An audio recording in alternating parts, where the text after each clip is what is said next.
No solo somos música y programas, somos algo más. Somos un altar, el altar de los aires, y nuestro propósito es adorarlo a Él y exaltar su nombre y que todo el mundo conozca quién es Él. Somos el altar de los aires, Estéreo Amor 104.9, doble canal de bendición. En Tigo somos la mejor señal de internet, por eso sabemos lo que es una buena señal. Te respondió rápido el WhatsApp, ¡qué buena señal! Te conectaste en el lugar más lejano, ¡qué buena señal! Encontrarte con el que te gusta y tener una super recarga para contárselo a todos gracias a la mejor señal de internet. En Tigo somos la red 4G LTE con mayor cobertura y la super recarga con gigas de internet para estar conectado siempre. Todo incluido desde 25 lempiras. ¡Qué buena señal estar conectado contigo! Tigo, en todo lo que te mueve. ¿Ya probaste la Plátano Burger? Say what? Sí, la hamburguesa de plátano.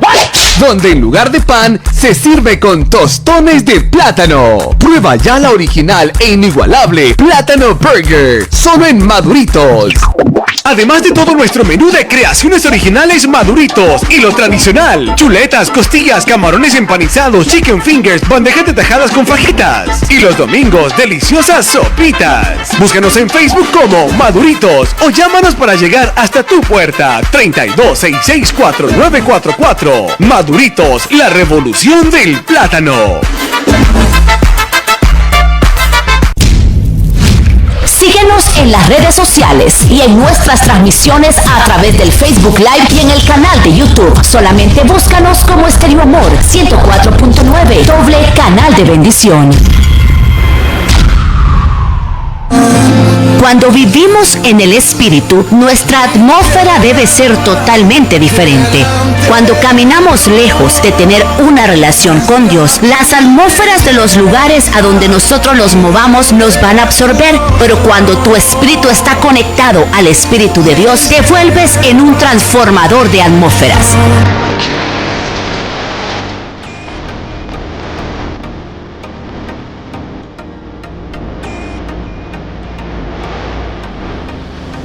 Acompáñanos del 5 al 16 de octubre a partir de las 10 de la mañana. Cómo ser un transformador de atmósferas por el doble canal de bendición. Estéreo Amor 104.9, el altar de los aires.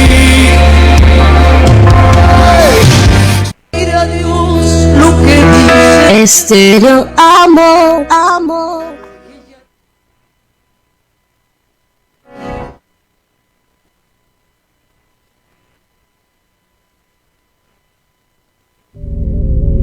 Bienvenidos, esto es Verdades Ocultas por 104.9 Estéreo Amor, doble canal de bendición.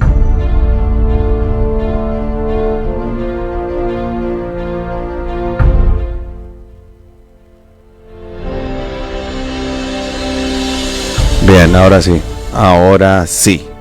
¿Qué tal están? Bienvenidos a un programa más de Verdades Ocultas. Les saluda Razadik Bertrán y realmente muy contento, agradecido con el Señor, porque hoy es un día muy especial.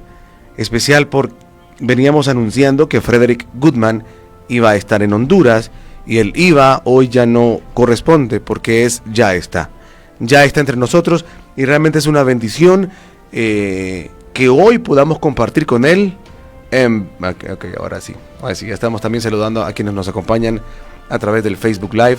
Gracias por estar con nosotros. Como les decía, miren, aquí estamos ya. Ya estamos listos para compartir con Frederick Goodman en esta mañana. ¿Cómo estás, Freddy? Bienvenido a Verdades Ocultas, ahora sí en vivo, en directo. Para quienes no te conocían, pues así, por lo menos en la pantalla, ahora te pueden ver en directo. ¿Cómo está, Freddy?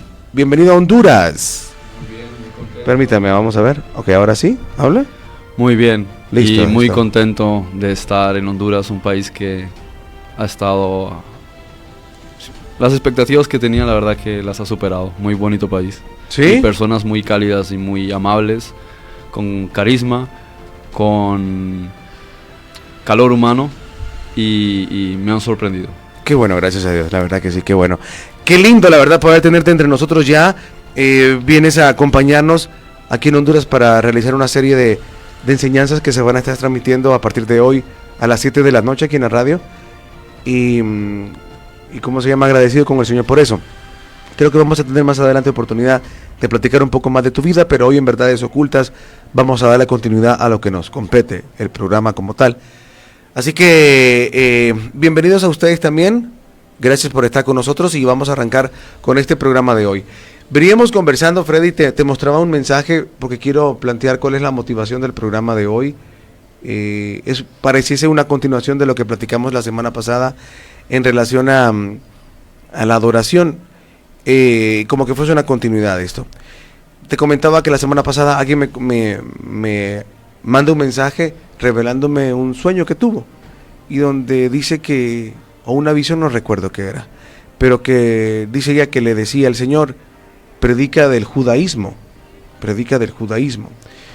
Nosotros vemos que cuando uno entra a querer conocer cosas de la Biblia, definitivamente empieza un gusanito a querer saber más en relación a de repente a la cultura hebrea. Entonces dentro de la iglesia evangélica se tiene en bastante alta estima todo lo que tiene que ver con Israel. Hasta en cierta forma se llega hasta a idolatrar muchas cosas que tienen que ver con Israel, y cualquier persona que hable hebreo es para uno como fascinante, como wow, exactamente, como wow, habla hebreo, que cool. Y entonces, porque obviamente reconocemos que es necesario para poder entender mejor lo que dicen los textos y sea la lengua original. Claro. Entonces, de una u otra manera empieza ese fervor, ¿no? Ese fervor de wow, las personas que hablan hebreo. Luego conocemos la corriente del judaísmo mesiánico, ¿no? Entonces hay muchos que han empezado a adherirse a estos movimientos porque consideran que dentro de la iglesia tradicional ya no hay más que sacar, ¿verdad? Entonces viene esta nueva corriente, digo nueva para algunos que la experimentan como tal, y consideran que han ingresado ahora sí el camino de la verdad. Ahora sí, porque ya al conocer la lengua, al conocer lo que significan las palabras, debe de ser. Y entonces se invita a algo que ellos dicen constantemente, regresar a la Torá. Usan versículos donde dice que Jehová nos está pidiendo regresar a la Torá, que tenemos que hacer el teshuvá. Vamos a conocer mejor esos conceptos.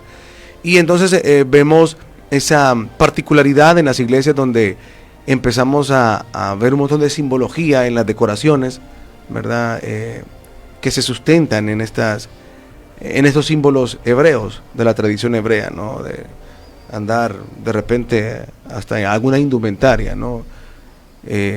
Los velos que se ponen y tantas cosas más. Y dentro de las iglesias también las decoraciones y las celebraciones de las fiestas, pero hay de escenarios a escenarios, donde unos pues lo usan como simbolismos y como cuestiones decorativas o simbólicas, pero otros ya dicen, no, es que tengo que regresar a la Torá, tengo que regresar a los mandamientos de Jehová, tengo que regresar y así lo invitan, tenemos que regresar a la Torá, tenemos que regresar a los mandamientos de Jehová, tenemos que hacer teshuvá. Entonces el programa de hoy se basa en dos preguntas. Primero, ¿Jehová es el nombre de Dios? Y la segunda es, ¿debemos regresar a la Torá? Vamos a conocer estas dos porque esto se relaciona con obedecer a Jehová. ¿Qué es eso de obedecer a Jehová? ¿Qué es eso de hacer teshuvá? ¿Qué es eso de regresar a Jehová, regresar a Dios? Para arrancar entonces, Freddy, sería bonito hacerlo de esta manera. Jehová es el nombre de Dios, y para ello, vea que quiero que escuches este audio, y también la audiencia lo escuche, no puedo pasar el video, pero quiero que escuchen este audio, que es bonito realmente lo que muestra el audio como tal. Solo lo voy a buscar por acá, denme un segundito por favor, aquí está. Es un audio que se está viralizando, y obviamente entre todos los movimientos cristianos y cualquier corriente que esté pegada al judaísmo, también es parte de lo que se está viralizando. Así que voy a cambiar esta pantalla acá para que puedan escuchar este audio. Y ya regresamos. ¿Sabías que Dios también tiene un nombre? Este es un nombre formado de 4 consonantes, Yod, Hei, Vav y Hei. Es súper interesante porque el nombre de Dios se deriva del verbo Hayah, que significa ser. De ahí que a Moisés le dijera Hayah, Asher, Hayah, o yo soy el que soy. Pero entonces, si el nombre de Dios no contiene vocales, ¿cómo lo pronuncio? Pues los judíos no lo hacen, ellos utilizan otros términos como Adonai o Elohim. Pero en el 1100 los cristianos utilizaron el tetragramaton, que son estas 4 consonantes, con Adonai, y salió Yahuwah, que después se volvería Jehová, pero que el consenso más correcto es Yahweh. Pero lo increíble es lo siguiente: los rabinos dicen que estas 4 letras suenan como una respiración. Al nacer, todos los seres humanos lo primero que hacemos es respirar, pronunciando entonces el nombre de Dios. Por eso el Salmo 150 dice: todo lo que respira, alabe a Yahweh. Así que creas en él o no, cada respiro que das, dices su nombre. Bueno, realmente realmente es muy bonito, ¿no? La relación que hace de la respiración, y yo lo he escuchado en varias ocasiones, esa visión de las cosas, y definitivamente bonito, pues. Hasta el fondo musical que pones muy bonito para poder, ¿cómo se llama?, ilustrar esto. Creo que es idóneo el hecho de que tú trates este tema, porque tú naciste en Israel, viviste en Israel, estudias la Kabbalah, das clases de Kabbalah, conoces el idioma, guardas, o sea, yo lo voy a decir así para que luego lo expongas. Guardas fiestas o celebras fiestas judías, no comes carne de cerdo, no comes camarón, ¿qué otras cosas? Muchas veces nos has participado de cuando celebras algunas fiestas, como partir el pan y el vino, o el mismo guardar el Shabbat. Entonces, creo que es idóneo que tú nos puedas compartir de estas cosas y tu visión de esto. Como siempre repito, Verdades Ocultas no viene a decirle a nadie esta es la verdad absoluta, sino esto es lo que, pues, de repente, en este caso, la visión de tú cómo lo ves. Arranquemos entonces, Freddy. ¿Jehová es el nombre de Dios? ¿Dios tiene nombre? ¿Cómo lo ves? Adelante. Bueno, primeramente gracias nuevamente por la invitación al programa y muy contento de estar aquí en persona. Lo vi muchas veces en mi mente y por fin estoy aquí y estoy muy contento. Si queremos ser estrictos con la definición, en realidad el nombre de Dios es Zeus. Uno se va a la mitología e incluso encontramos en la Biblia, en 2 veces del Nuevo Testamento aparece el nombre Dios en referencia a Júpiter, es decir, Zeus. Ahora, si nosotros nos vamos a referir a aquel que está sobre todas las cosas, aquel en cuya mente están los universos, que sostiene todo, él no tiene nombre. Porque en lengua hebrea procedente del sumerio, la palabra Shem, que quiere decir nombre, en realidad se refiere al destino y al propósito de alguien, su identidad, no es el sonido de una palabra. Entonces, cuando esta deidad determinada que vino por segunda o tercera vez hace unos 3.300 años y se presenta al pueblo hebreo, él utiliza determinada definición, como el chico menciona en el video, usa 4 letras, pero previo a eso, ya hace unos 4.000 años, este grupo que trabajaba con esta deidad se había presentado con la definición de El Shaddai, ¿sí?, utilizando la palabra Shaddai de un término antiguo, Shed, que se refería a una criatura no corpórea, o sea, algo que no es físico. Ahí viene la palabra que con el tiempo se modificó en hebreo, demonio, Shed. Pero en realidad Shed era algo así más relativo a lo no físico. Por ejemplo, hay una palabra Sede, que es hierba del campo, en relación a lo que es lo que está en la naturaleza, ¿sí?, propio del principio de la naturaleza. Entonces cambiaban eso y esta deidad eligió cuál podría ser el nombre más, o sea, el concepto más adecuado para el concepto introducirse en diversas culturas donde los poderes de la naturaleza estaban personificados en criaturas o deidades que tienen un nombre propio. Por lo que A ver, perdón, repíteme esa parte. Todas las cosas desde la antigüedad y cualquier cultura que queramos mirar, veremos que ellos tenían nombres particulares para cualquier deidad. Fuese criaturas de la naturaleza como las ninfas, los silfos, los pigmeos, ¿no?, los seres de los minerales. Cualquiera de estos seres tenía su nombre, cualquiera de los dioses tuviese su nombre. Si tú ibas a ver el dios del arte, de la música, era Apolo. Si quieres ver un dios, por ejemplo, del control de los seres que iban al inframundo, estaba Anubis. Si quieres ver, por ejemplo, un dios guerrero, puedes encontrar infinidad de dioses guerreros en cualquiera de las culturas. El dios del trueno, por ejemplo, Odin o su hijo Thor. Zeus también era dios del trueno. Entonces eran característicos de ciertos principios. Entonces, ¿cómo una deidad nueva se quiere presentar cuando ya existen muchísimas de ellas? Para empezar tiene que también presentarse. ¿Con qué nombre? No tiene nombre, pues si todos tienen nombre. Así que simplemente sigue un protocolo. Y es elegir un nombre en el cual se puedan englobar conceptos que vayan a una profundidad mucho mayor que simplemente Zeus. Sí, pues Zeus sí. Zeus significa vida. Pero, ¿qué nombre puede representar algo mucho más allá? Entonces se utilizan letras que engloben lo que es la totalidad del ser. Porque es Yehiye, Ashege, Heye, seré quien seré, como se presenta Moisés. Es un juego de palabras y Yahweh está relacionado con eso. Jehová, Yahweh, como le quieran llamar. Porque el sonido en sí no es tan relevante. Es relevante si hablásemos sánscrito. Pero es importante porque cada una de las letras tiene una connotación referente al universo. Y el nombre o las letras en sí son la conjugación de los 3 tiempos, pasado, presente y futuro, de la primera persona del personal. O sea, yo soy, yo fui, yo soy y yo seré. ¿Sí? Entonces cuando los combinas tiene la estructura de la I, la H, la V y la H, como lo podríamos llamar en nuestro idioma, que es Yud, Hei, Vav, Hei.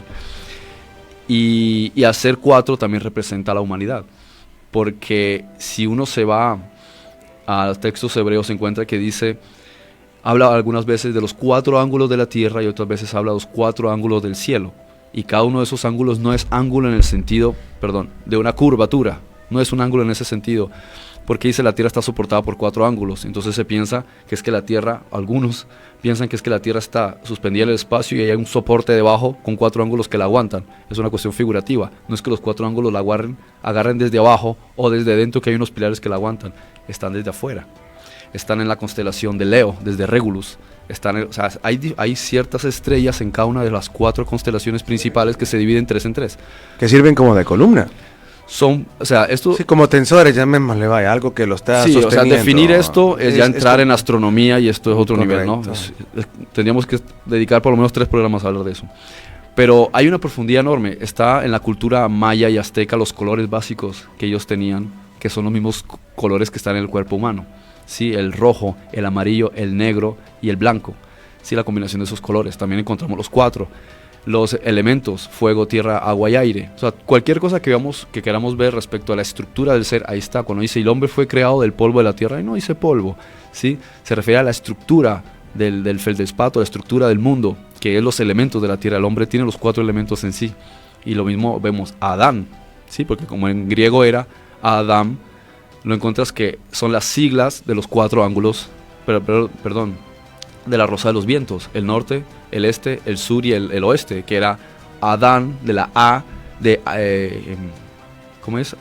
Artos, que era norte, de Dosis, estaba A de Anatol, y después está Mershiva, que era en lengua antigua, era norte, sureste y oeste, y ves a Adán, las mismas siglas. Y así puedes profundizar e irte lejísimos, y comprendes que en estricto rigor lo que está tratando es, o lo que intentaban este grupo que estaba con esta deidad, era tratar de incorporar todos los conceptos que tuviesen el universo en sí y la idea de la existencia del ser.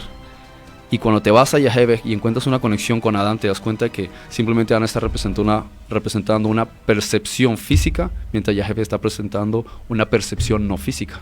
Claro, y aquí el detalle entonces que pudiésemos concluir en esta primera parte es simple y sencillamente que no es esa idea de nombre como lo tenemos, que hay que dirigirnos con cierto nombre, hay que decirle de tal nombre, sino que prácticamente esto de Jehová, Yahweh o Yahweh, como de repente fonéticamente considere cada cual, que es la manera que debe de ser, porque esa es la manera correcta de llamarlo.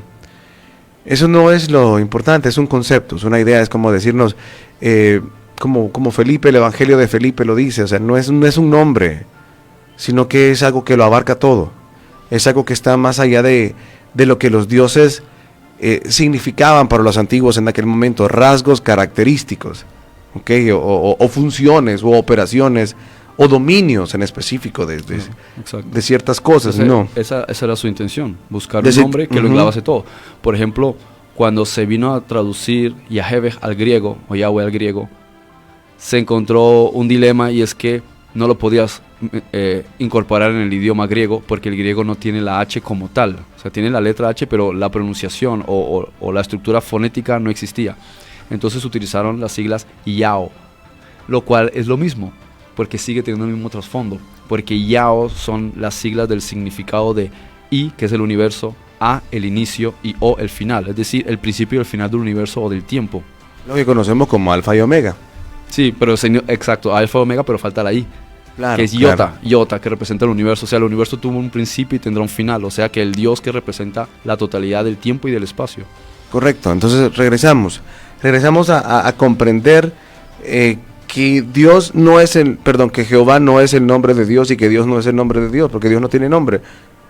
Simple y sencillamente no tiene nombre. Por eso, y es aquí lo interesante, donde algunos judíos simple y sencillamente le llaman Hashem, y algunos dicen, es que no podemos, o sea, usan el término Hashem desde la idea de el impronunciable, pero el impronunciable desde el punto de, no lo digas, es un nombre demasiado santo que si lo decís te va a consumir el fuego. O sea, hay quienes tienen esa idea, ¿no? Entonces, o sea, que la idea de Hashem es, no digas el nombre de Dios, no lo digas. De hecho, Hashem significa el nombre. Correcto, entonces... Como decir, no pronuncies, honramos al nombre. Exactamente, entonces, pero algunos tienen la idea de que es un nombre demasiado santo, demasiado puro, que es indigno para los labios de los hombres pronunciarlo, entonces por eso se le llama Hashem, cuando realmente me gusta. Por eso, no sé si tú recuerdas mejor la porción de Felipe cuando describe cómo ponerle nombre a aquel que no tiene nombre. Claro, fíjate, pero es que justo es chistoso que se llame Hashem al nombre del Dios de los hebreos, cuando él mismo en la Tanaj, que sea en el Antiguo Testamento, él mismo está diciendo, este será mi nombre perpetuo por todas las generaciones y con este nombre me conoceréis. Pero después resulta que en el Targum, en el Talmud, empiezan a enseñarle a la cultura hebrea entre los líderes que no se puede pronunciar el nombre porque es sagrado. Incluso ya de antes lo venían haciendo. Entonces es contradictorio, porque él por un lado les está diciendo, con este nombre me van a identificar porque hay algo detrás de esto, pero dicen, no lo pronuncien porque es muy sagrado. Entonces lo están contradiciendo porque él dijo, con este nombre es con el que me van a conocer. Este es mi nombre por todas las generaciones. La contradicción. Solo por decir, es que no sé cómo se pronuncia. Como si eso fuese relevante, que es sánscrito. El hebreo no parte de la fonética. El hebreo parte del significado de cada una de las letras y sus estructuras. Correcto, entonces nuevamente cerramos, no es un nombre desde la perspectiva que lo entendemos. Dios no es nombre, es un concepto. Jehová no es un nombre, es un concepto. Yahweh, Yahweh, Behab, no sé qué, como lo dicen cada una de las letras que corresponde. No a la Yud y no sé qué. Por eso, perdón. Sí. Por eso también el Shemaforash, que es los nombres sagrados, que son los 72 nombres sagrados de Dios y a través de sus ángeles. Y después está otro que son los 10 nombres más importantes. Y lo que está recogiendo esto son características de sus títulos. ¿No? Por ejemplo, ¿qué es Yehiel? O su rasgo de acción, o sea, lo que corresponde, digamos, como virtudes o rasgo de las cosas que hace y que sirven al hombre como información de decir, bueno, él es mi sustento, él es el que hace justicia por mí, él es el que provee mi sanidad. O sea, son como rasgos característicos, no es... Básicamente lo que quería dar a entender él es, yo soy lo que realmente existe. Uh-huh. Yo soy lo único que existe. Lo único. Por eso la idea del gnosticismo, que parte de lo que únicamente existe, lo que realmente existe, lo único que es real es Dios. Es Él. Y de ahí viene lo que el chico mencionaba de los sonidos. Ahí en los libros del Nag Hammadi, ahí se encuentra que menciona eso, que los primeros sonidos que pronunciaban los primeros dioses fueron la fonética de donde aparece después el nombre Jehová, porque ellos fueron los primeros sonidos. De ahí viene la idea antigua de la cultura védica, que dice que el primer sonido es el sonido en torno al cual gira toda la vibración que construye el universo, que es el Om. ¿Sí? Que era primero el sonido. De ahí la relevancia que la cultura védica todo se centra en el sonido y la cultura hebrea en los significados ocultos de las letras. Claro, son sumamente importantes conocer las dos, porque ahí entonces incluso se complementan bastante bien. Muy bien, entonces en eso lo dejamos claro. No es un nombre desde la idea que lo tenemos, es la descripción de un concepto global, total, Como repito, si alguna vez tiene usted la oportunidad de buscar en internet el Evangelio de Felipe, hágalo, porque en un lenguaje muy sencillo, en las primeras partes de este Evangelio, Felipe relata esta idea haciéndose preguntas. ¿Qué nombre se le puede dar a aquel que es esto, que es lo otro? Por eso, si uno dice, es que Dios es amor, es amor, es como bien complicado, porque es más que, es más que eso, no solo es eso, pues. Muchas veces nosotros cuando derivamos ciertas cosas como amor, paz, son virtudes, pero Él es eso en el sentido de que lo engloba, lo representa, pero es más que eso, porque también es Padre, también es creador, también es sustentador, también es dador de vida. Entonces, ¿qué nombre queremos darle un nombre como lo entendemos? Entonces llamémosle amor, papá, creador, sustentador, sanador, justicia, verdad. Y al final, ¿cuándo vamos a terminar? A terminar. Entonces el concepto de Jehová, Yahvé, Yahweh, como quiera llamarlo, o mejor dicho, ese nombre es un concepto. Es un concepto, está representando que engloba la totalidad. No hay nada, es como que le digan, no hay nada que me puedan encerrar en un nombre. Yo soy lo que siempre he sido, lo que siempre seré y lo que soy hoy. No hay nada que me englobe. No hay nada. Ya. Lo soy todo. Lo soy todo. Eso es lo que significa. Claro, lo soy todo al mismo tiempo. Soy lo único que existe, como explica el curso de milagros. Él es lo único que existe y todos los demás somos una extensión dentro de su mente. Así es. Eso por un lado. Entonces entremos al siguiente punto, porque hablamos de esta faceta donde algunos nos vemos seducidos fuertemente y en este caso yo no quiero que se me vaya a malinterpretar como que yo vengo a criticar alguna forma de pensamiento, alguna ideología o religión, como quiera llamarlo, sino analizar nada más que de repente podríamos estar viendo de mejor manera a lo que creemos que podemos estar viendo. Es una visión nada más y que cada quien debe de buscar en qué le puede beneficiar esta visión. Tenemos esta idea entonces de que nos vemos embelesados, ¿verdad? Sabe hebreo, creció en Israel, él sabe, él debe de conocer todo esto que para nosotros es desconocido, y esa pasión por todo lo que tiene que ver con la herencia cultural, histórica y llamémosle figuras espirituales del pueblo de Israel. Regresar a la Torá. Eso es algo que se promulga bastante en esto como la idea, la interpreto yo, la idea de obedecer a Jehová, y algunos dicen, tenemos que hacer teshuvá, y quiero leer este concepto de teshuvá. Voy a buscarlo por acá. Creo que lo tenía ya, pero vamos a hacerlo acá. El teshuvá. Ok. En concepto básico que usted puede encontrar en Wikipedia, dice teshuvá literalmente retorno. Es la práctica de volver a los orígenes del judaísmo. Ok, eso es lo que lo define. También posee el sentido de arrepentirse de los pecados propios de una forma profunda y sincera. Muchos dicen retornar hacia el Creador, retornar hacia el Elohim, retornar hacia Yahweh.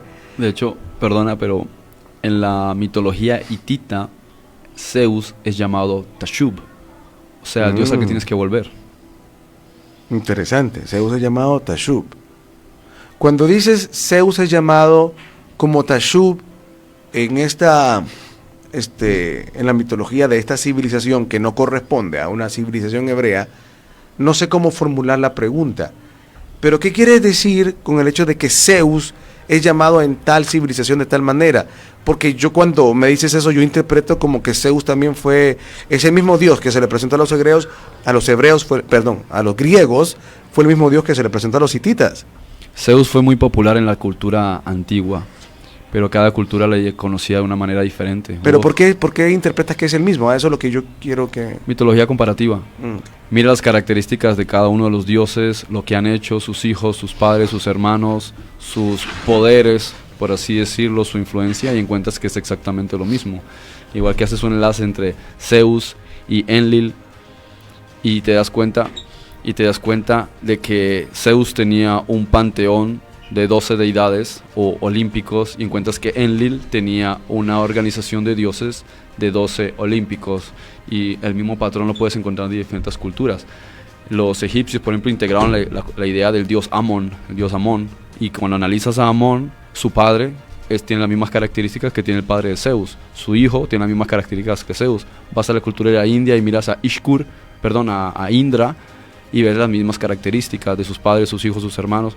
Y entonces, en cierto modo, te das cuenta de que muchos de estos dioses en realidad se movían alrededor de la tierra, en diferentes lugares, tenían sus templos, y la gente los conocía con los nombres característicos de su propio idioma. No iban a darle un nombre griego a una persona que viene de la India porque no manejaban ese idioma, lo llamaban según su propia cultura. Claro, y entonces eso que dices me ayuda a dibujar mejor la idea esta de que, bueno, si Jehová fue el que se les presentó al pueblo de Israel, y yo le llamo Dios porque es en español la derivación que a mí me han dicho que es el nombre, entonces yo necesito entender realmente lo que corresponde, o sea, el hebreo, porque si no, no corresponde realmente a lo que podría ser. En este caso, cuando se habla de regresar a la Torá, se habla de hacer el teshuvá, o sea, es decir, de regresar, o sea, lo muestran como el hecho de regresar a las raíces hebreas, el hecho de regresar a los orígenes del judaísmo. Entonces aquí donde ya viene la visión esta de que tenemos que guardar las fiestas, tenemos que guardar el sábado, no tenemos que comer carne de esta, carne de lo otro, o sea, es decir, regresar a los mandamientos de la ley mosaica.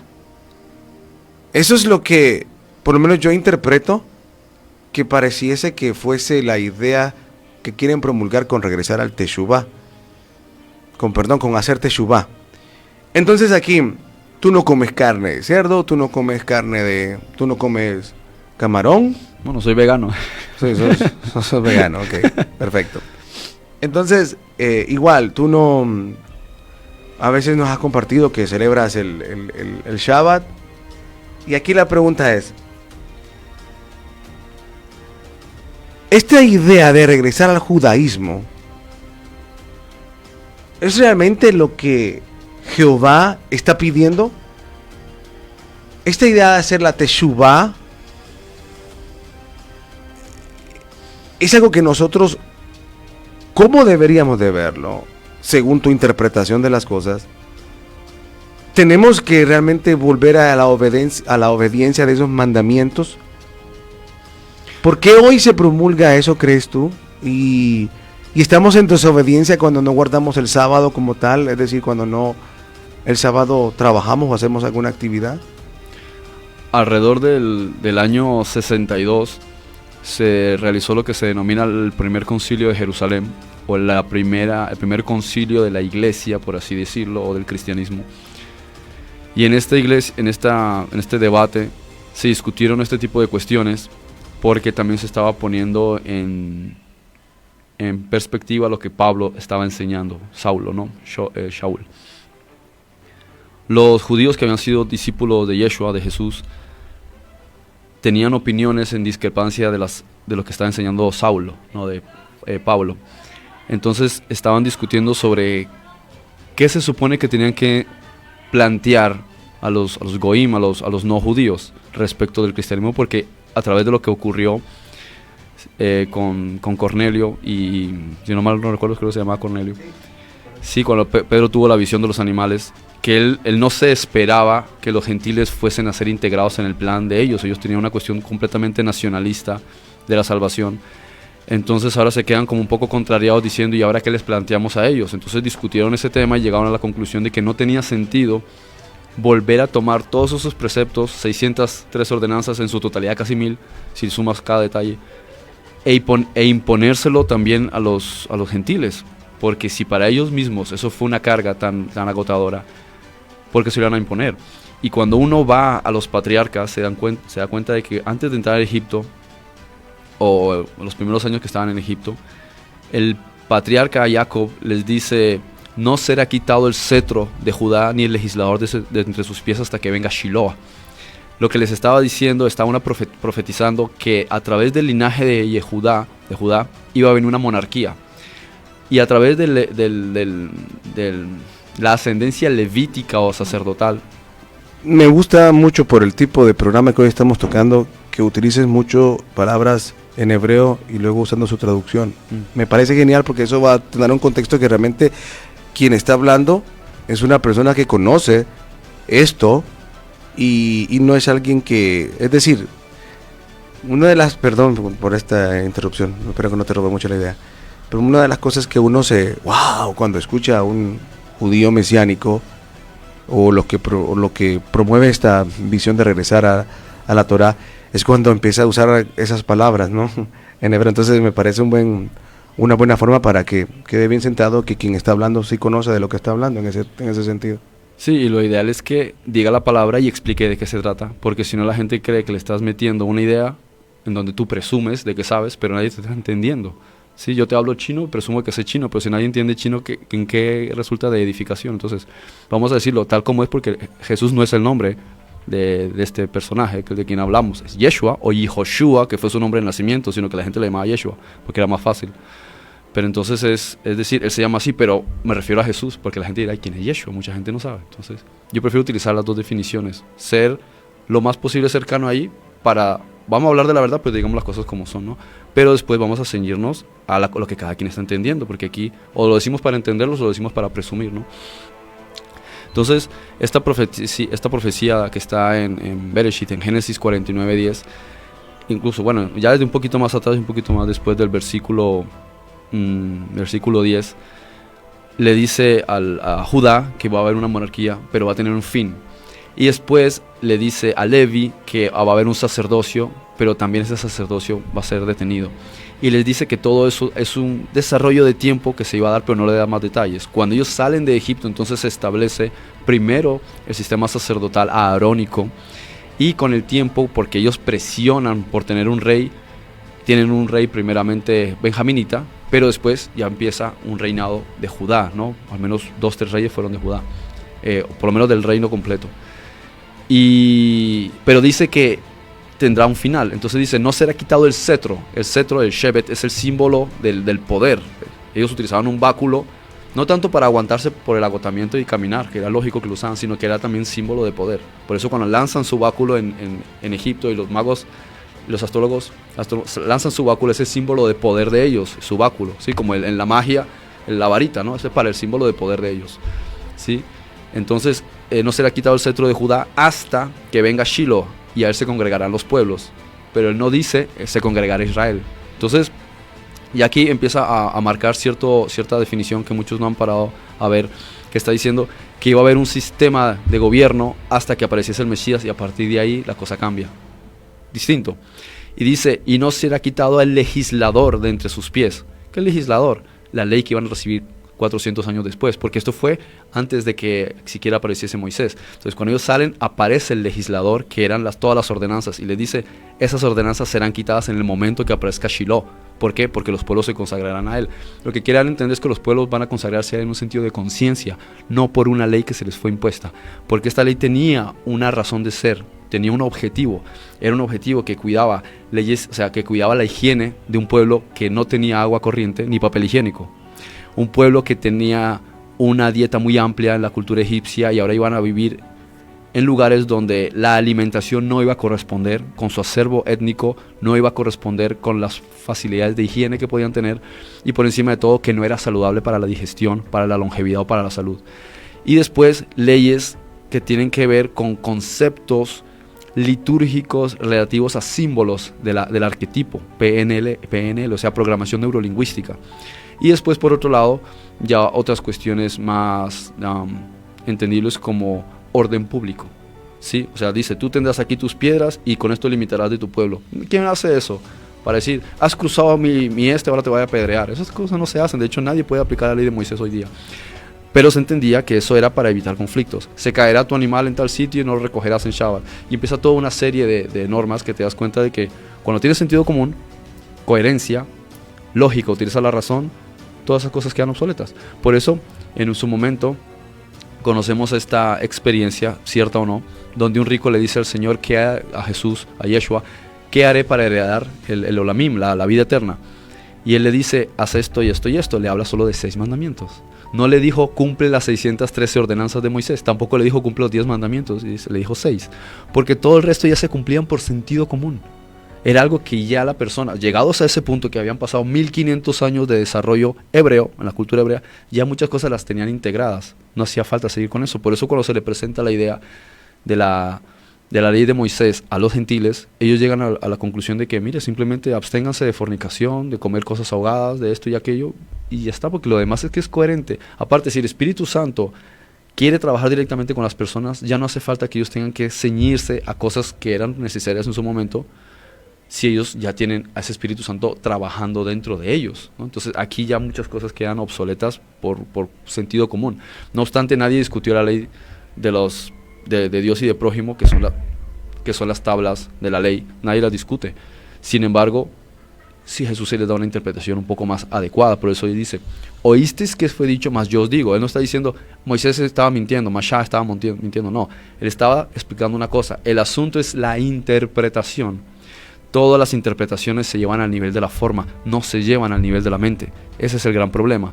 Por eso dice, he aquí os digo, no comerás pulpo, no comerás sepia, no comerás langostino, no comerás molusco. Y la gente dice, entonces no como de eso. Bueno, lógico que tiene su principio higiénico, pero lo más importante es el principio espiritual. Te está diciendo, no seas como un camarón, no seas como una sepia, no seas, ¿en qué sentido? Pues una persona que come de la porquería que llega a su vida, comer es instruirte como persona.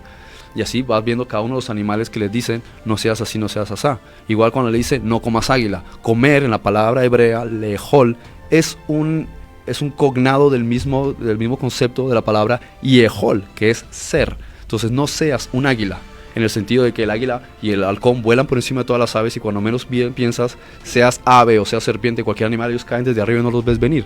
Entonces, como dicen en Colombia, no seas un avión, no seas un aprovechado, no seas o sea, no saques provecho del otro, no seas así.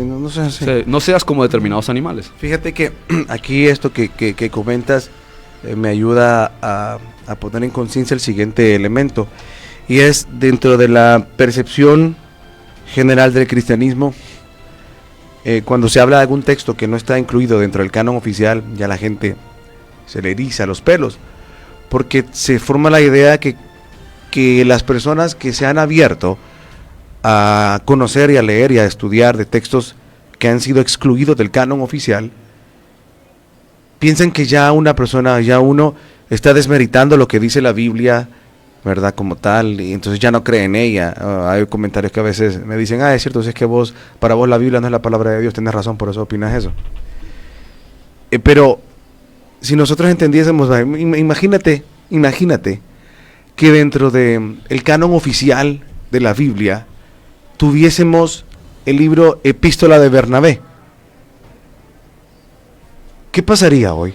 Ya cambia todo. O sea, no estaríamos haciendo este programa. Hacer este programa sería sin sentido porque ya serían cosas obvias. ¿Sí? Y les hablo de este texto Epístola de Bernabé. Quien quiera, búsquelo, es precioso. Que no es lo mismo que el Evangelio de Bernabé. Sí, correcto, esa es una prostitución. Dicen algunos, no sé la verdad. No, yo nunca lo he leído. Yo por lo que veo parece que fue un texto escrito por una cierta persona musulmana ya más entrado del siglo XV. Es una opinión que, a lo mejor una opinión personal, pero no es una cuestión que se base de un fundamento original. Bueno, la cuestión es que si usted busca la Epístola de Bernabé, repito, apunte, Epístola de Bernabé, ese libro es como que el escritor haya dedicado el texto como tal a hacer una exposición, una explicación de las leyes mosaicas. Pero no hacerla en el hecho de cómo tiene que hacer usted, sino lo que Frederick estaba diciendo, es hacer lo que dijo Pablo. Para nosotros lo de los antiguos es figura, es sombra. Entonces en esta Epístola de Bernabé lo que se presenta es la explicación de varios puntos que comprendía la ley judía. Entonces, como decía Frederick, y cuando dice tal y tal cosa, lo que significa es esto y esto, dice Bernabé. Y cuando dice tal cosa, esto significa esto y esto. Entonces, imagínese usted, si nosotros hoy integrásemos algunos textos, ¿verdad? Que a través del discernimiento, junto con el Espíritu Santo, lográsemos ver la vida y el provecho que hay en ellos, hay muchos temas que no estaríamos perdiendo el tiempo. De verdad no estaríamos perdiendo el tiempo, porque hablar de cosas como esta, en cierta forma, es una pérdida de tiempo En el sentido, no me vaya a malinterpretar, en el sentido de que estamos tratando de discutir cosas de la forma cuando no es el objeto. Pero obviamente por la manera como hasta hoy hemos llegado a través de las religiones, es necesario hablarlo. Pero en realidad es una pérdida de tiempo. No sé si me voy a entender. ¿Qué opinas? En el momento en que uno entienda los significados arquetípicos de las cosas, no tiene necesidad de llevarlo a la literalidad, porque la literalidad en sí está muerta. Lo que tiene significado es la parte que trabaja en la mente. Es por eso, imagínate, y para que los que quieran tengan ese espíritu de querer abrirse con la guía del Espíritu Santo, imagínate dos textos: Epístola de Bernabé y el libro Esenio de la Paz, que fuesen parte del canon. Claro. Imagínate. ¿O qué estaríamos hablando de hoy? Búsquelos, para que esto lo pueda todavía sustentar más en visión de antiguos cristianos, ¿ok? De antiguos que relatan historias de Jesús. Porque, perdona, sí, es que muchos de esos textos eran parte de los libros que se estudiaban en las sinagogas cristianas, en las eclesías. Ellos estudiaban estos textos. Claro. Eran parte del diálogo. El asunto es que cuando pasan 300 años y ya se empieza a canonizar una estructura de textos, dicen esto no, esto no, esto no, esto no. Y después, cuando llega ya el año 361, 362, que es el primero o segundo concilio de Constantinopla, ya directamente dicen, mira, esto al fuego, esto al fuego y esto al fuego, y prohibido hablar de estos temas. Entonces se cercena el conocimiento. Claro, porque había un objetivo de querer tenernos perdiendo el tiempo en la discusión de estos temas. Eso era. Y el monopolio y el control sobre la población. Claro, que no hubiese libertad espiritual, que las personas no puedan llegar a la identidad del Dios que está morando en nosotros por nosotros mismos, sino que dependamos de aquello, de palabras, de conceptos, de esta dogmas, acción, y un montón de cosas que siempre te tienen hincado en la cabeza y no levantas nunca la cabeza y ves tu luz. Correcto. Y aquí es donde, pues, si a mí me preguntan, Racedi, pero nosotros debemos de regresar a la Torá desde el concepto como tal de hacer el teshuvá, de regresar a los orígenes del judaísmo, mi respuesta sería sí y no.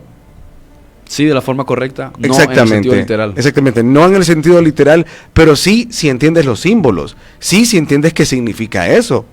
Entonces aquí hagámonos una pregunta. Yo a alguna gente le hago esta pregunta: ¿usted cree que Jesús rompió los mandamientos de la ley mosaica?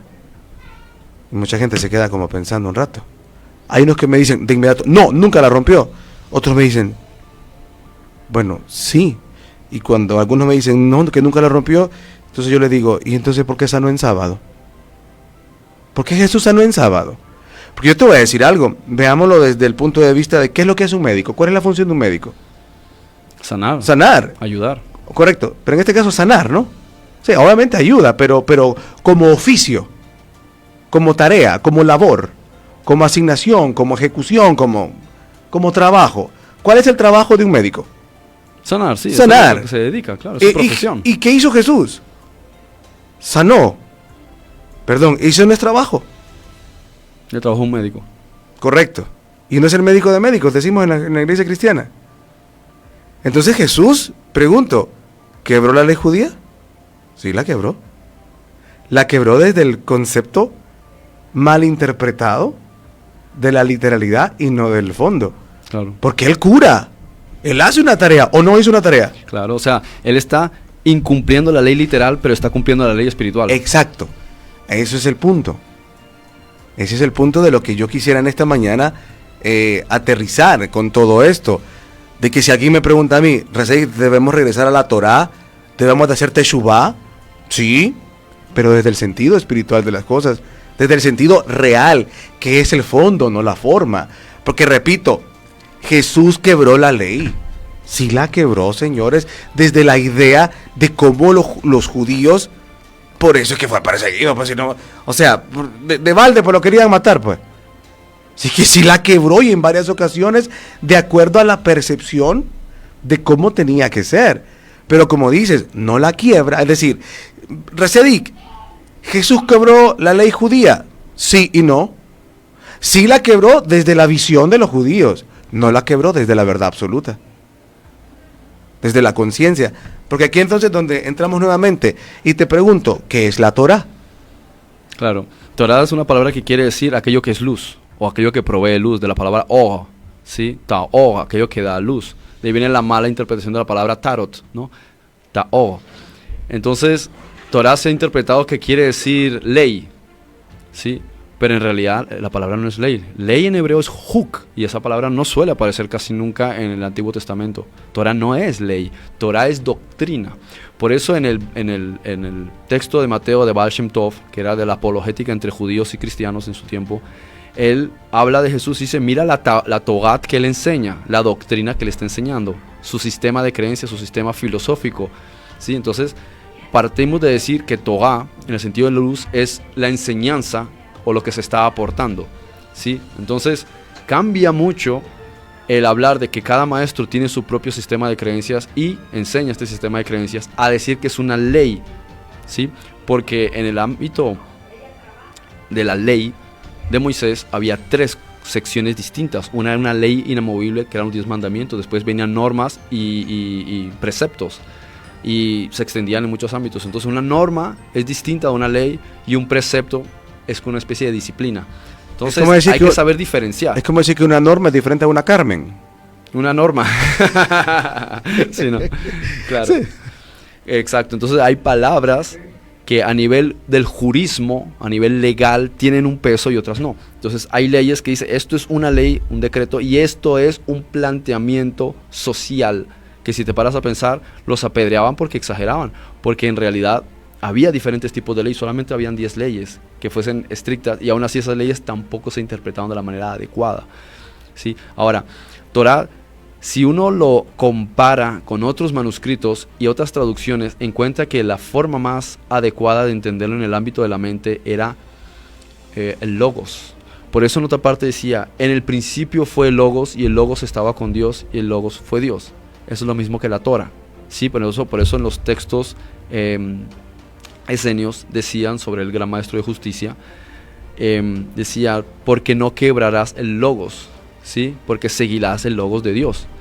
Y todo lo que ellos están dando a entender en ese sentido era que la palabra toga era el equivalente a logos en griego. Logos quiere decir palabra. Algunos dicen, no, es el verbo. No significa verbo. Verbo es rima en griego. Si logos quiere decir palabra, pero aún así tiene una conceptualización, un concepto mucho más amplio que simplemente lo que nosotros entendemos por palabra. Y logos es básicamente una conciencia. Logos es conciencia. Entonces te está diciendo, vuelve a la conciencia, vuelve a la ley del uno, ¿sí? Como lo dice el material de Ra, vuelve a la ley del uno, a la ley del logos. ¿Cuál es? La conciencia. Es volver a la fuente. Por eso el tashub, vuelve. ¿Por qué tienes que volver? Porque ya estuviste en ese estado de conciencia en alguna vez en el universo. Tienes que regresar a eso. Y dices, ¿y cómo se regresa? Comprendiendo que todo es amor, pero el amor verdadero, el verdadero perdón, la verdadera integración de todos en uno, la verdadera fe, la verdadera unicidad, el comprender que todo es un reflejo el uno del otro, que somos imagen el uno del otro, porque en realidad estamos dentro de Dios. Adelante, no sé si va a ser... No estaba eso. Ese es el significado verdadero de Torah. Una cosa es lo que pueda significar en el sentido de la lengua hebrea, y otra es qué significa en el nivel de la mente. Eso es lo que, mira qué interesante lo que estás diciendo, porque eso es lo que significa la lengua hebrea, y otra cosa es lo que significa realmente a nivel de la mente. Y es aquí donde creo que es un paréntesis muy importante el que acabas de hacer, porque la idea que tenemos, sí, es importantísimo conocer el origen de las palabras, la etimología. Yo he sido defensor porque eso me ha ayudado muchísimo, pero yo le decía a alguien una vez, es que al final eso es una etapa más de un paso antes de lo que realmente debería de ser. Y es el hecho de que yo le compartía, es que en realidad yo puedo encontrar verdades incluso sin saber la etimología de las palabras. Y en ese momento me vi como que estaba hablando algo contrario a lo que había dicho antes, ¿no? Pero es que es en la visión de lo que acabas de exponer. Yo puedo entender la palabra en el original, pero el problema es el contexto que yo le estoy dando incluso en la traducción original. Y aquí es donde viene la cuestión que le decía a esta persona, que sin conocer el origen de esto yo puedo llegar a a verdades muy, muy superiores. ¿Cómo?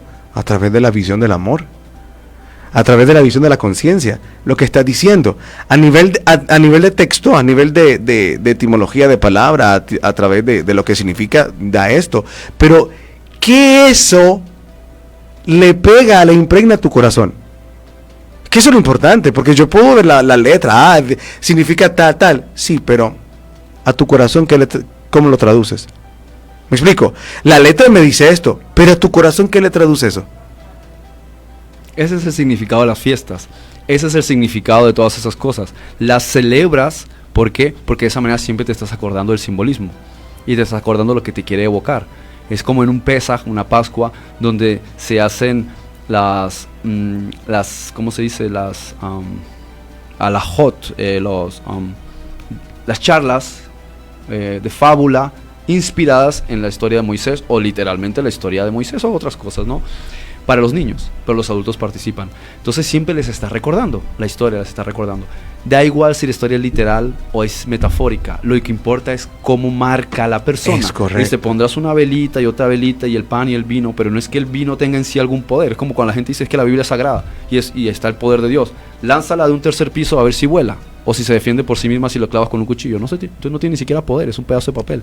Es lo que hay ahí, el significado que tiene, sus letras, sus palabras. Es como el nombre de Jesús. El nombre de Jesús es sagrado, pero yo conozco un montón de gente que se llama Jesús. Y yo creo que en ese aspecto voy a introducir este comentario, y es que a ver, lo que dices es cierto, pero tampoco niego que pueda tener una expresión media extraña, sobrenatural, que de repente yo puedo usarla como escudo y no atraviese una espada. Creo que puede pasar. O sea, a lo que te quiero decir es que no estoy diciendo en la literal, o sea, no me interprete en lo literal esto desde el sentido de que yo lo voy a usar como escudo, como tal, sino que creo que en algún momento algo puede pasar similar, pero no porque el tal sea eso, sino por lo que Dios quiere transmitir a través de eso. ¿Me explico? Claro. Por ejemplo, es un texto físico. Si lo ves, claro, si coges la Biblia y tú la analizas, es materia. Correcto, pero no niego que esa materia pueda en algún momento suceder algo extraordinario, como por ejemplo, la típica historia que se relata en la noticia. No sé si fue real la noticia,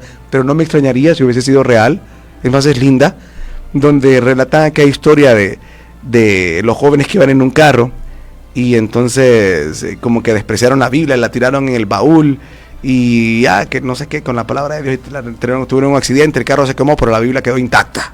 Sí, también un predicador, creo que fue en Colombia, que tenía una Biblia chiquitita y siempre se la ponía aquí en un collarín. Y un día hubo un secuestro o un retén de la guerrilla y le dispararon, y pensando lo dieron por muerto, pero él reaccionó y cuando se despertó, la bala había dado en la Biblia, y justamente cuando lo quitabas, no atravesó y quedó un pasaje que decía: yo te protegeré de todo. Sí, correcto. Entonces es porque para el ser todo tiene un significado arquetípico. Entonces, según es el sistema de creencias que tienes o el valor que le das a algo, tiene un significado para ti. Claro. Y aparte lo que quiero decir con eso es que al final yo no voy a minimizar lo que el Señor quiere hacer y cómo quiere hablarle a alguien. ¿Me explico?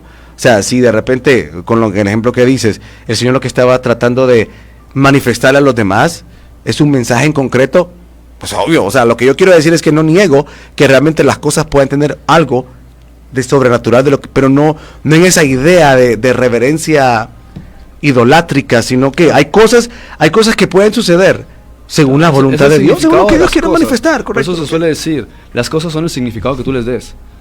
Sí. Eso es en realidad. Claro. Entonces, regresando a esta cuestión de la Torah. Perdón, por cierto, antes de que sigas, si no pierdes el hilo con algo, hay una curiosidad que la gente no para a pensar y es histórica. Dicen, hay que volver al judaísmo, ¿no? O la religión judía. Y yo pregunto, ¿en qué momento el judaísmo fue una religión? Vamos a la historia y encontramos que el judaísmo se refiere a una cultura de judíos. Antes del año 722, antes de la era común, la era de Yeshua, como se suele decir, cuando los asirios se llevan a las tribus del norte, hasta ese momento era Israel. A partir de ese momento se habla de los judíos. Sin embargo, si uno mira toda la ley, Moisés, a Aarón, su hermana Mariam, ellos no eran judíos, ellos eran levitas. De hecho, la madre de Jesús no era judía, era levita. El apóstol Pablo no era judío, era benjaminita. ¿Sí? Vas analizando todos ellos, y la ley provino de los levitas, no de los judíos. Los judíos no tienen nada que ver con la ley.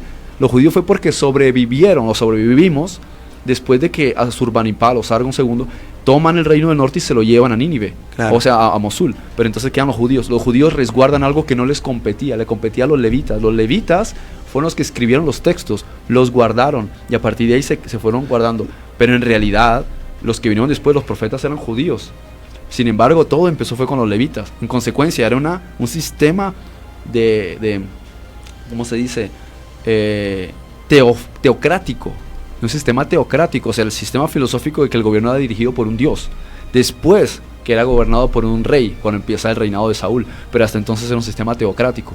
No era un sistema religioso. O sea, el concepto de la religión no tiene nada que ver con los orígenes de la historia del pueblo de Israel. Y aparte de lo que estás diciendo, nos pone a pensar en lo siguiente: cuando nos apegamos a la letra, realmente somos tan, ¿qué puedo decir yo? Tan ciegos y tan ignorantes en que nos apegamos a letras de cosas que nunca nos planteamos, ni siquiera nos planteamos, me estoy aferrando a una letra, pero es que esa letra que te estás aferrando ni siquiera en la literalidad tiene lógica, porque como dice, ok, pegámonos a la letra, regresemos al judaísmo, pero entonces que vamos a regresar a lo de la tribu de Judá. ¿Y qué era la tribu de Judá? Me explico. O sea, si nos queremos aferrar a la literalidad de las cosas, ni siquiera en eso lo estamos haciendo.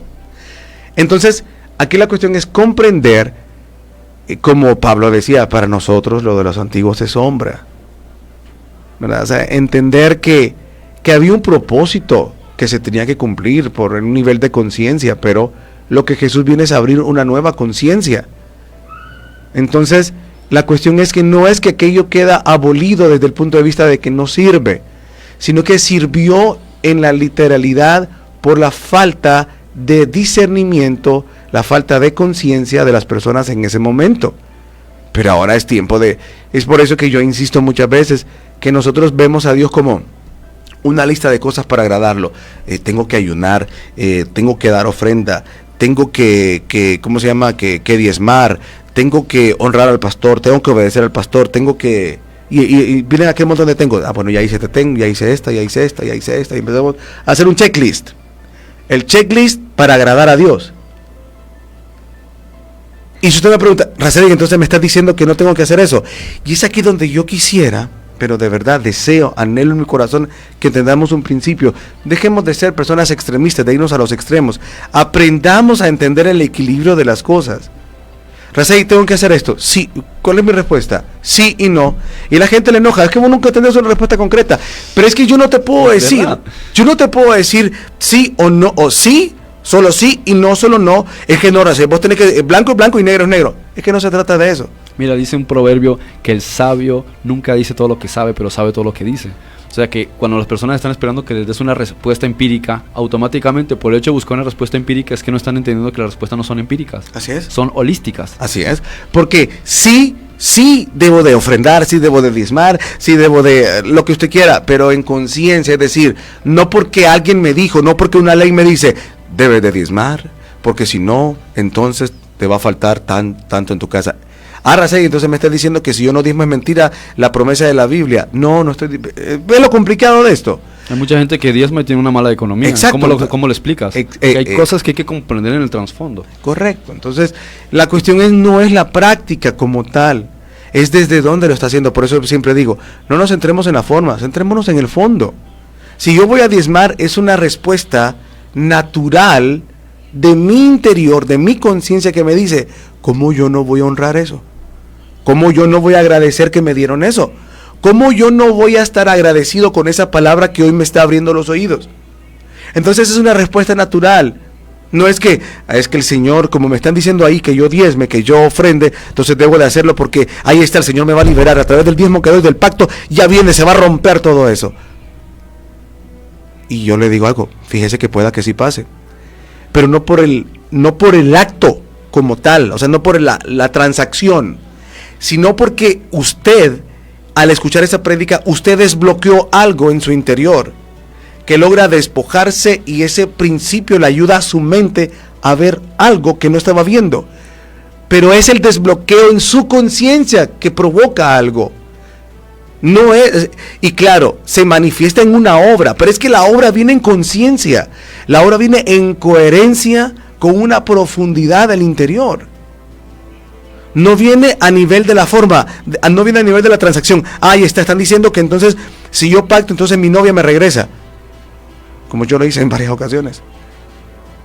¿Me explico? O sea, Sí. si yo le estoy hablando de esto, es porque también transité sobre esas idioteces.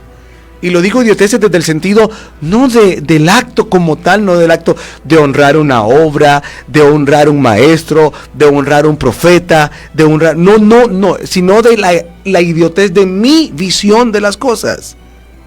Es que lo vemos en los gobiernos. ¿Qué imperio no se mantuvo a través de los tributos del pueblo? Quita de los tributos, ¿cómo se mantiene el pueblo? O sea, ¿cómo se mantiene la nación? Porque muchas naciones, a veces por no querer subir los impuestos, se metían en una guerra. ¿Qué es lo que ocurre siempre para mejorar la economía de un país? ¿Una guerra para qué? Así no te aumentan los impuestos. ¿Por qué? Porque se inyecta la economía a través del complejo militar. Entonces, es lo mismo. Supongamos que tenemos un equipo o una comunidad y queremos crecer y hacer cosas, pero nadie aporta nada. ¿Cómo se supone que va a aportar? De repente un día salimos por la mañana y hay maná que cae del cielo y se pagan las facturas. Entonces, si colaboran, cada quien dice, mira, claro, yo voy a poner esto, voy a poner lo otro. ¿Por qué? Porque todos nos sentimos unidos, somos parte de eso y ya participamos. Me gusta. Igual, hablando en el sentido positivo de un gobierno. Sí, y yo no es que diga, ahora de repente soy político o defiendo la política, sino hablando del sentido común.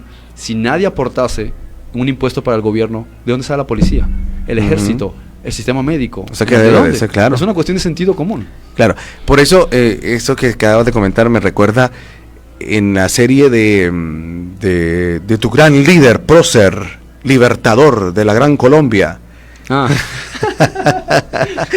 Simón Bolívar, muy bonita la serie. Obviamente. Pensé que era así Pablo Escobar. Dije, no, lo de ayer. Los colombianos no. ya nos matan. Dice, pero tantas cosas que tiene Colombia y tienen que mencionar a Pablo Escobar. No, Simón Bolívar en la serie hay una parte que parece que lo registra la historia como tal, este evento, donde ya cuando logra libertar Colombia y creo que va por el paso de Ecuador, de libertar Ecuador y libertar el Perú, entonces se ve la necesidad obviamente de necesitar recursos para el ejército y dar el siguiente paso libertador, pero la gente en Colombia es renuente a aportar. María, hombre, pues. A aportar, ¿cómo se llama? A pagar un tributo.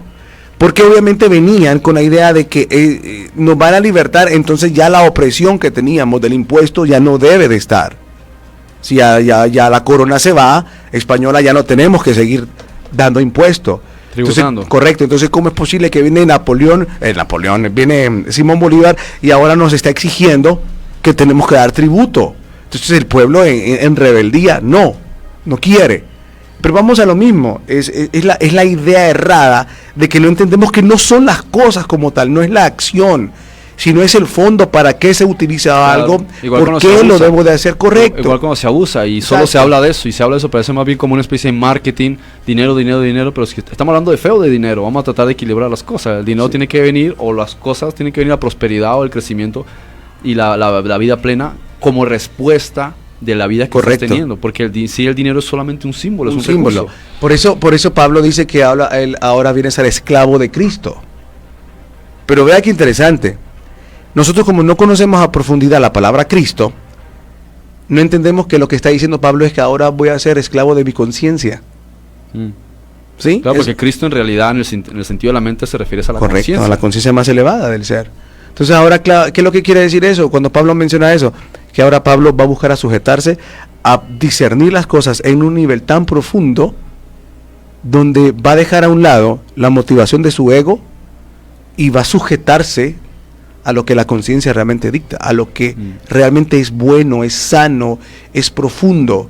Por eso dice aquel versículo, llevar cautivo todo pensamiento a la mente de Cristo. Claro, la mente de Cristo, la mente recta, la mente del Espíritu Santo, que es lo mismo. Correcto, la mente que realmente entiende, profundiza y que logra identificar la mente errada del ego. No, entonces nosotros no entendemos que podemos estar haciendo un montón de prácticas que son bellas, que son preciosas, que fueron instituidas con un principio profundo, que nos invitaron a entender la profundidad de ello, y que no es que tenemos que dejar de hacerlas, no es que tenemos que dejar de hacerlas, y no es que tenemos que hacerlas, es que tenemos que entenderlas. Exacto. Tenemos que entenderlas, y si usted dice, es que es tan bello esta celebración que yo lo voy a hacer porque cada vez que la hago me inspira a recordar esto, perfecto, hágalo. Y créame que va a ser poderoso. Claro. Va a ser poderosísimo. Yo a veces practico el Shabbat. O sea, a veces eres un pecador. Sal de acá, estás mancillando nuestro altar. A veces practico el Kabbalah Shabbat, o sea, la celebración del Shabbat, cuando las circunstancias lo ameritan o cuando se da una posibilidad. ¿Cómo que cuando las circunstancias lo ameritan? O sea, puede ser que a lo mejor estoy con ciertas personas que les gusta. Okay. Entonces, vamos a hacerlo, aprovechemos que estamos juntos. O a veces lo hacía con mi hija. O tiene la necesidad de querer recordar eso. Sí, porque es simbólico, es bonito. Correcto. Sí, a mi hija, por ejemplo, le encanta la idea. Porque es que si las velitas, parece como una especie de juego. Entonces, también es una forma de que haya símbolos que te recuerden cosas o te hagan pensar. Esto es una oportunidad de algo más, pero no decir, es que si no lo hago, entonces Dios se ofende, estoy violando la ley, cosas así. Con eso no tiene sentido. El sentido es lo que tú le estás dando a ello, lo bonito de entenderlo. Pero si lo haces como un ritual y no sabes lo que significa, mejor ni lo hagas. Por eso Pablo decía, quien hace esto, sí, y es partícipe de la carne y la sangre de Cristo, sin entender de qué se trata, está cometiendo pecado. Pero no es que sea pecado en el sentido religioso, sino que está violando su propia conciencia porque está haciendo algo fuera de la conciencia. Entonces, ¿para qué lo haces? Por eso estaba leyendo supuestamente aparece en un texto que se llama el Evangelio de los 12, una porción donde Jesús le dice a alguien que se lo encuentra en un sábado, el Shabbat, se lo encuentra haciendo trabajo, y Jesús le dice, si tú entiendes a profundidad qué significa el Shabbat, guardar el Shabbat, pues está bien que sigas haciendo lo que estás haciendo. Pero si tú no lo entiendes a profundidad, te es mejor que lo hagas. Que no lo hagas. No, que lo haga, que se sujete. Ah, ok. O sea, que lo haga, que obedezca a la ley. ¿Por qué? Porque la ley tenía como objeto, como quien dice, como que haya sido instituido con esta visión. Ojalá que en algún momento estos de tanto que repiten esto les caiga el 20 de lo que significa. Por ejemplo. Por ejemplo, es como que Jesús le haya dicho, mira, si tú no entiendes en conciencia qué significa esto, pues síguelo haciendo. Quizás en la repetición de eso, en algún momento te abres al Espíritu Santo y entiendes por qué lo estás haciendo y ya pasas de la forma al fondo. Entonces, eso es, Jesús vino a darnos el sentido de la ley. El verdadero sentido, ¿cuál es? El de la conciencia. El del amor, el que profundiza y entiende las figuras, entiende el fondo, entiende el porqué, el para qué y tarará, tarará, tarará. Mira, un ejemplo bastante clásico es cuando le dicen, haciendo determinada cosa tienes que sacrificar determinada criatura, haciendo tal cosa sacrificas lo otro y sacrificas. Y cuando analizas las virtudes o los arquetipos o el tótem de cada animal, comprendes que en realidad te está diciendo sacrifica ese comportamiento de ti. Es correcto, el sacrificio es un sinónimo de ayunar. Y hay casos en los que es positivo. Por ejemplo, la mujer, si tiene niño o niña, sacrifica una tórtola. ¿Por qué? Porque es la humildad. Porque es el principio donde la mujer se encuentra a sí misma y encuentra una virtud de sí misma que a lo mejor no encuentra en otro momento de su vida. Poderoso lo que está diciendo. Es el principio de madre. Poderoso. Es el símbolo de la paloma. Mira que la paloma que baja del cielo. Sí. Es un símbolo muy espiritual. La mujer conecta con lo más profundo de su ser en esa encarnación como mujer, como es madre. Fíjate qué lindo esto, y te invito a que nos sentemos en algún momento a ver un video precioso que se llama El Profeta en el Desierto, una voz en el desierto, algo así. Es una producción muy linda y la relato rápido para conectar con lo que está diciendo. Supuestamente es un relato donde Juan el Bautista tiene una experiencia con cierto grupo de personas que lo van a buscar porque quieren aprender de la sabiduría que Juan imparte, Juan el Bautista. Y en esa ocasión, pues, les comparte ciertos principios de la vida. Alguien le pregunta, Juan, ¿qué es la vida? Y entonces Juan empieza ahí a hacer una exposición, a explayarse sobre qué es la vida y conceptos bien lindos los que les presenta en esa producción. Se supone que es sustento de unos libros que encontraron en Nag Hammadi. Pero lo interesante es que hay una parte donde uno de los ancianos que visita le dice a Juan que él sabe que Juan sana y que hay una hija de él que no puede dar a luz, no puede engendrar, no puede tener hijos. Entonces que Juan, él quiere que Juan la sane, porque la hija tiene problemas con su esposo. El esposo la quiere repudiar y la ha repudiado porque no puede tener hijos. Entonces quiere que Juan la sane. Y entonces, Juan dice, tráemela. Y Juan platica con ella y descubre algo. Después, cuando llega al anciano, con el padre, le dice, ya entiendo cuál es la enfermedad de tu hija. No voy a relatar esto porque, vamos a ver cómo el Espíritu Santo me ayuda a guiarlo. Y le dice, el problema de tu hija es que tú la obligaste a casarse con un hombre que no ama. Y por eso se ha cerrado su útero, le dice. Y entonces le dice Juan, lo confronta de una manera, pero excelsa. Le dice, por tu egoísmo, por tu visión de querer estar bien económicamente, obligaste a tu hija a que se casara. Y entonces le dice, pero ¿por qué me ofendes así, Juan? Si esto es una tradición que tenemos los judíos de casar a nuestras familias. Sí, pero es que, y ese es el mandamiento. Entonces le dice Juan, pero el mandamiento nos manda a prostituir a tu hija. Y tú estás prostituyendo a tu hija. Pero ¿cómo me dices eso, Juan? Si yo lo estoy pensando en función del bienestar de mi hija. No, estás pensando en tu bienestar. Pero Juan, tú no conoces mi historia, le dice. ¿Y cuál es tu historia? Mira, yo me he casado 2 veces y mis 2 esposas han muerto. Siempre he querido tener un hijo varón. Y las 2 veces mi hijo varón nace y se muere. Y le dice, sí, le dice, porque la vida te está diciendo que debes de equilibrar el amor de tu hija con tu hijo. Y tú lo único que has hecho es, prácticamente le dijo, idolatrar la necesidad de tener un hijo. Porque es un símbolo del ego, del símbolo masculino de que quiero un hijo para que represente mi parte de macho, mi parte de líder alfa. Y ese es un concepto completamente polarizado de la masculinidad. Correcto. Entonces, en concordancia con lo que... Porque tú hablaste de la mujer, pero ve que también está la otra contraparte, ¿verdad? Del desequilibrio. O sea, lo que vivimos es porque la vida está buscando equilibrarnos. Claro. O sea, lo que vivimos es que la vida está buscando equilibrarnos, ¿no? El Padre está buscando equilibrarnos a través de las circunstancias. Y es lindo entender que no sé... Y mira... ¿Cómo lo lleva Juan? ¿Verdad? Porque él tiene todo, el Señor se siente como, este Juan me está juzgando y no entiende que estoy obedeciendo la ley. Juan me está juzgando y no entiende lo que, o sea, primero es, Juan no entiende que estoy obedeciendo la ley. 2, Juan, ya cuando ve que Juan lo confronta con la mala interpretación de la ley, ahora el recurso del Señor es que Juan no entiende mi situación emocional, Juan es un grosero. ¿Sí? ¿Qué quiero dejar con este ejemplo? Vámonos al fondo. Aprendamos a discernir. Aprendamos de aquella maravillosa canción que dice Rabito, sinceridad. Dios está buscando sinceridad.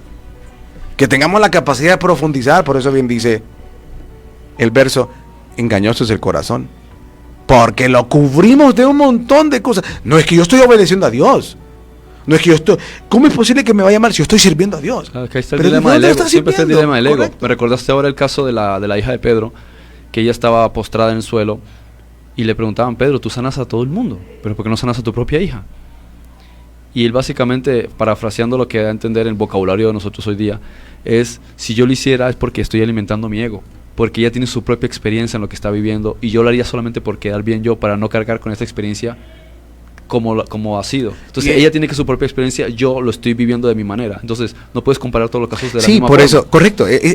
Yo con alguien que compartía en la madrugada, por eso le decía, yo no entiendo a profundidad por lo que él está haciendo, porque él ¿cómo se llama? Él solo él sabe pues, desde dónde lo está haciendo. Porque Jesús sana a unas personas y no, otras no las sanaba. Y porque Jesús ignoró lo que pasó con Juan el Bautista, porque ni siquiera buscó ir a visitarlo para darle una bolsita de agua, digamos. ¿Por qué? ¿Qué es lo que entendía Jesús? Y pueden haber cualquier interpretación porque no hay ningún texto que nos diga realmente lo que Jesús... Pero la cuestión es, ok, tanto que idolatramos a Jesús y lo ponemos en un pedestal, hay muchas cosas que en la forma habríamos de criticarle a Jesús. Muchas de las cosas que dijo que realmente es de criticarle. Pero cuando nos ponemos con el Espíritu a ver el fondo, empiezan a tener sentido. No, yo no tengo padre ni madre. ¿Cómo? Desmadrado. Todo lo que sufrió María, y ahora te dice que no tiene madre. Claro, claro. ¿Me explico? Sí, o cuando dice, no he venido a traer paz, sino que trae guerra, Dios mío. Y que una contradicción. Cualquier persona que tiene sentido común dirá, aquí hay algo extraño, porque siempre está hablando del amor, y de repente dice eso, pero claro, cuando miras el contexto histórico, dices que tiene sentido. Su intención era un cambio de conciencia, y él sabía que los hijos iban a empezar a tener discusiones con los padres, porque el hijo dice, yo creo esto, y el padre dice, no, las tradiciones dicen esto. Exacto. Entonces empiezan unos problemas en la familia, y unas decisiones, que decir, esa no era mi intención, pero soy consciente, Jesús diciendo, de que esto es lo que va a pasar, porque es normal, cuando viene trata de introducir, y lo vemos en la sociedad, trata de imponer un nuevo paradigma, se te tira todo el mundo encima. Sí, por eso... Tú dices, quieres imponer, o quieres presentar una idea, y la sociedad dice, esa idea es contraria al sentido común, es contraria a nosotros, y se te caen encima. Por eso cuando hay ciertas legislaciones que se quieren hacer, por ejemplo, con el matrimonio homosexual, Raza, ¿y vos qué opinas de esto? Bueno, es que depende. ¿Cómo? Porque es que cuando ya empiezas a analizar el fondo, de repente analizar, a introducir ciertas variables del análisis, porque hay que entender que estas cosas no son lineales, no es sí, no, es que depende de las variables que se puedan introducir, depende cuál es la intención, cuál es el objetivo que quieren lograr, ver la posición de aquel que está luchando, desde dónde lo está luchando, desde dónde lo está pidiendo, o sea, un montón de cosas, pero quieren únicamente respuestas de blanco y negro, no es así, señores. Es como la encuesta que le hacen en la calle a las personas y le dice, oiga, ¿usted está de acuerdo con que los curas se casen? Y dice, bueno, si se aman. Correcto, depende cómo formulen las cosas, desde dónde lo estés viendo, lo haciendo, diciendo. Esto es una cuestión, la conciencia, de eso se trata. Y por eso es que Jesús dijo que es más difícil la ley de la conciencia. Sí, porque para nosotros que es más fácil que nos digan, mire, haga esto, a que nosotros lleguemos a un lugar y entonces, ¿por dónde comienzo? Y bueno, me contrataron para hacer esto, pero ¿por dónde comienzo? Primero hago esto, o hago esto. Entonces, sin embargo, si nosotros entramos y nos dicen, no, es que tiene que hacer esto, ah, ok, listo, ya lo hago. Es más, o sea, somos tan haraganes mentalmente que nos gusta que todos nos lo den en la boca. Claro, pues somos seres de hábitos. Exactamente. Por eso nos dan ciertas disciplinas. Jesús no dijo hagan creyentes, o no dijo hagan cristianos, o no dijo hagan discípulos. Porque discípulo es disciplina, hábitos. Es a través de eso es como se integra. Claro. Eso es la intención que tenía Yahweh con el pueblo de Israel. Hagan esto, esto. ¿Con qué finalidad? Vamos a cambiar vuestra forma de pensar. Correcto. Pero no es que quiero que sean esclavos de esta ley. Exactamente. Ese es el detalle. Solo son recursos para cuando la mente madure y tenga la capacidad de decir, ahora mis ojos pueden ver. O sea, ahora lo entiendo, pues, ahora sé cuál es el objeto de esto. Y eso es lo que tenemos que buscar, eso es lo que debemos de apuntar. Entender que sí, todos necesitamos un proceso de reglas, necesitamos un proceso de leyes, pero llega un momento donde ya maduremos, entendamos que ya demos el paso hacia la conciencia. Y bueno, eso es lo que Jesús nos invita, amigos, eso es lo que Jesús nos invita, demos el paso a la conciencia. Por eso Pablo dice, todo me es lícito, pero no todo me conviene. Eso es una revelación de conciencia, de entender la profundidad de las cosas. Bien, nos vamos a despedir. No sé si alguien quiere hacer su comunicación al 22 27 49 44. Creo que el tema de alguna otra manera es más sencillo, pues. Digo, en la cuestión de que si quieren participar, no está tan complicado. Nos comenta Dania Soriano, bendiciones, y pone varias llamitas de fuego. Dice Edio Sorto, qué bendición, un varón de Dios. Edio Sorto, ayer tuve el privilegio de intercambiar palabras. No sé con quién hablaste ayer. Tantas personas. Edio Sorto dice, no sé si te ves por internet. Platicaste algo. Okay. Carmen Herrera dice, bendiciones, que derrame muchos éxitos su vida, familia, qué bueno, bienvenido a ese gran varón de Dios. Bendiciones a su vida para los dos. Muchas gracias. Xiomara Roque, bendiciones, y Sandra Maribel Aguilar, amén. Por el WhatsApp no tenemos nada. Llamada telefónica 22 27 49 44 o 32 66 49 44 si quiere cerrar con su comentario. 32 66 49 44 para su mensaje por WhatsApp si quiere comentar algo o su nota de voz. Conclusión. Entonces, sí y no. Ay, Racel, ¿qué conclusión de las tuyas? O sea, al final es una cuestión de que si usted entiende lo que significa, pues perfecto, y a usted le gusta porque, o sea, no le gusta desde el punto de vista de que quiere sentirse identificado, como cuando dice si usted es Olimpia, Motagua, si usted es hondureño, guatemalteco, o si si le gusta desde el sentido que a su espíritu le ayuda, a su espíritu le inspira, le da aliento de vida, esos recuerdos y esas prácticas le hacen avivar su conciencia para buscar entonces esos mejores recursos de caminar en esta vida. Si a partir de eso va a buscar estas cosas, hágalo, pero hágalo en conciencia, y si ya las entendió y y ahora entiende que no es que tiene que hacerlas, pero disfruta el ritual como tal y le inspira, hágalo, y si no le entiende y cree que con el ritual y oramos para que en algún momento le caiga que es lo que el fondo del ritual le quiere decir, pues sígalo haciendo. Así es. El otro día, no sé si te acordás, bueno, sí, ayer lo estábamos hablando, creo, cuando Jesús toma el pan y lo parte y dice, este es mi cuerpo, y toma el vino. Y en ese contexto también les dice, sopla en ellos y le dice recibir al Espíritu Santo, ¿no? O sea, supuestamente 40 días después, ¿no? Pero aquí está hablando de los estados de la materia, ¿sí? Sólido, líquido y gaseoso. lo que Él está dándoles a entender es: yo estoy en la materia, yo estoy en todas las cosas. Reciban primero la parte espiritual, después entienden que el Cristo es la materia, está en todo. No es que digas que es mi cuerpo, es un estado de conciencia. Cuando ustedes rompen, como decía en el Evangelio de Tomás, si levantas una piedra, ahí estoy yo. Si miras a tal sitio, ahí estoy yo. En realidad, no es que Jesús como cuerpo estuviese ahí, sino es la conciencia crística, el Cristo. El poder creador, el poder creativo, la totalidad esencia, del ser, la total, la mente colectiva a la que nosotros somos parte, el Elohim, el Bnei Elohim. Ahí es donde estamos todos, en cada parte de cualquier cosa. Por eso es que es tonto que nosotros digamos: Dios, ¿dónde estás?